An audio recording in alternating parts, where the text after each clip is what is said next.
আমার খুব কষ্ট। আমি একবেলা খাবার পাই, তার একবেলা পাই না, এত কষ্ট আমার।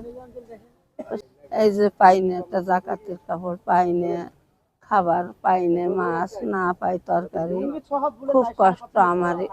অবাল আছে ভাই, বুঝছেন। আমি খালেক স্যারের আমলের থেকে ক্যাম্পে যেই খালি ঘুরি।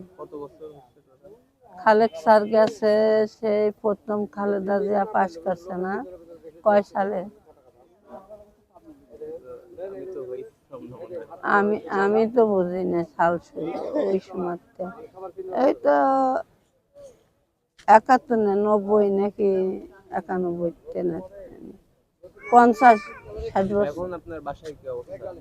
বাসায় আমার কেউ না, আমি একা ভাড়া খাইয়ে খাই, ঘর ভাড়া দেওয়ার পারি না। সামনে ঈদ আইছে, ধরো যা ওই বিটি যে আসলে কি দে যে কি করবো ভাই, তাই এবার রিসুট করছি যে তোমরা আইসো না। ধরো এখন আমি তো কোনো দিক যাই না, ইউনিভার্সিটি বাইকের কাছে ঘুরি, স্যারের কাছে ঘুরি, এই কষ্টে মষ্টে কোনো রকম দিন পার করবার আছি। ভাইয়েরা কবে আসবে, আল্লাহ তাকে বাঁচায় রাখুক, আল্লাহ রহমান দান করে।